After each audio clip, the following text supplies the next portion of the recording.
دنیا کے بڑے بڑے محقق اور بڑے بڑے ریسرچ اسکالر بھی اپنی کتابوں میں یہ لکھتے ہیں کہ کوئی آپ نے لفظی فکری غلطی پائی ہو تو ہمیں ضرور آگاہ کرے تاکہ آئندہ ایڈیشن کے اندر اصلاح کر دی جائے۔ میں نے کوئی ایسا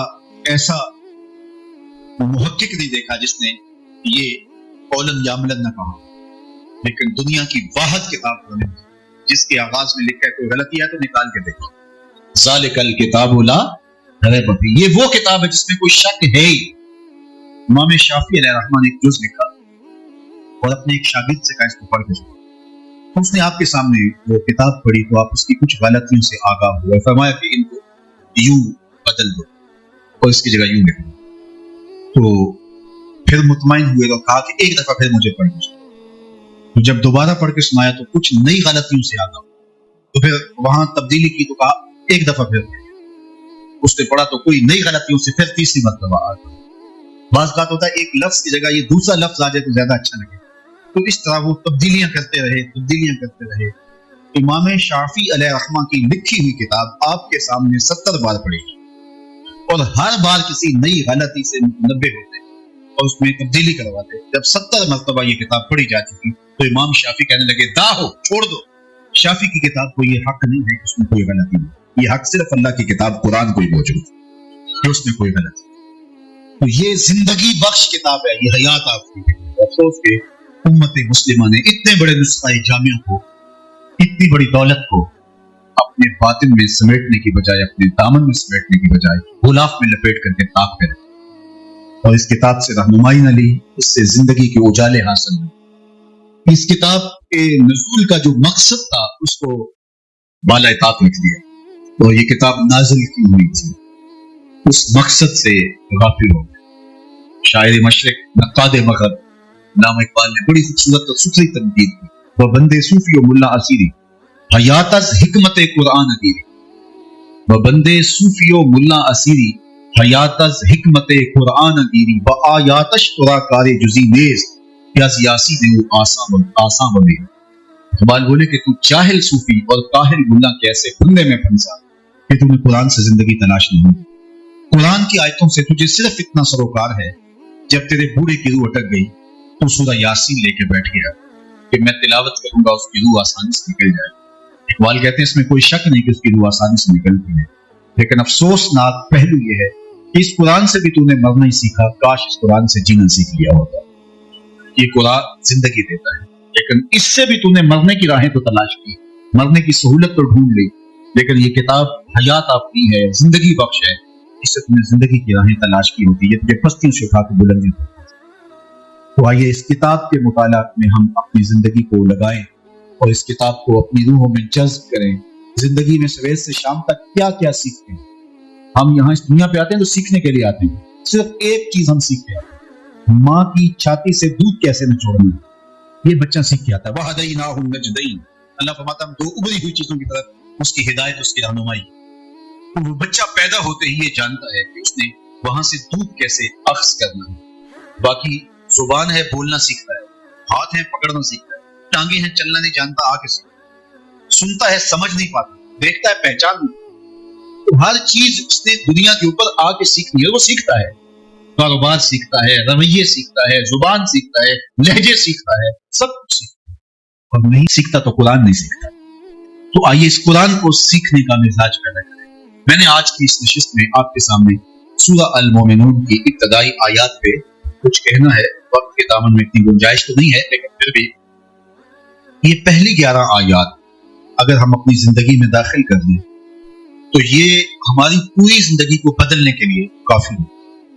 یہ آیات نسخہ شفا ہیں، نسخہ کیمیا ہیں اور حیات آفرین آیات، مختصر مگر اتنی جامعیت کی حامل ہیں کہ ہماری زندگی کے گوشوں کو یہ منور کر دیتی ہیں، اور ایک صالح اور پاکیزہ انسان جو ہمارا مالک دیکھنا چاہتا ہے ایسا انسان وجود ہے، اور یہ ایک فلاح حاصل کرنے والے، کامیابی پانے والے انسان کی نمایاں خوبی ہے۔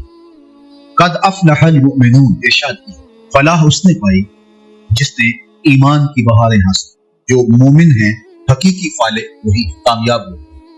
ایک شخص ہوا میں اڑے، چرخ پہ جھولے، لیکن اس کے پاس ایمان کا نور نہ ہو، اس کے پلے کچھ نہیں۔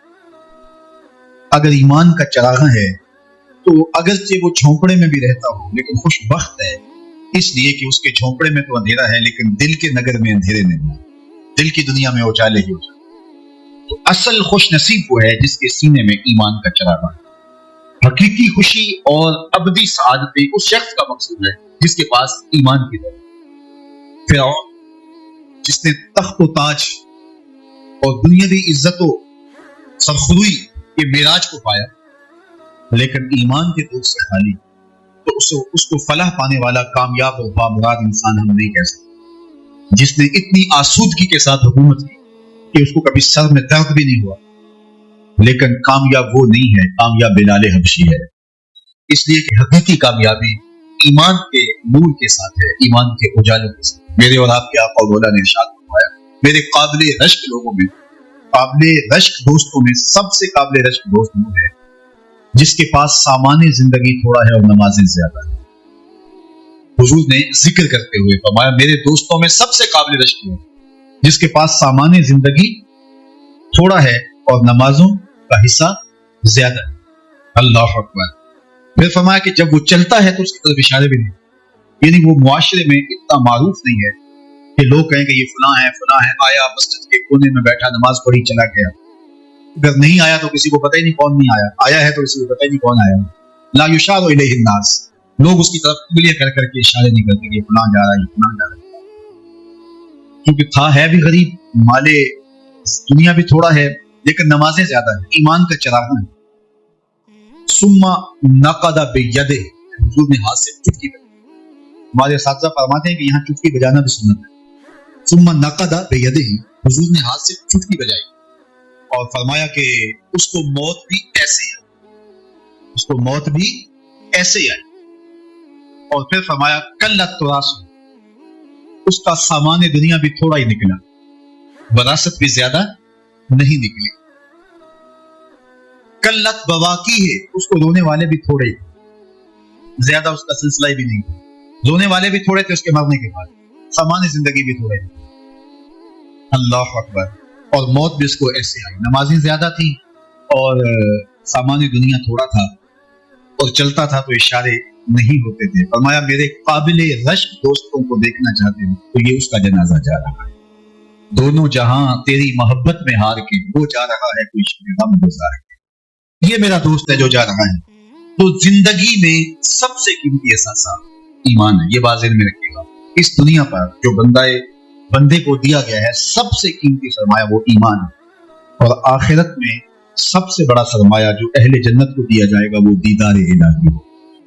جو آخرت میں دیدار الہی سے محروم رہا وہ حقیقی نہیں، اور جو دنیا میں ایمان سے محروم رہا وہ حقیقی نہیں۔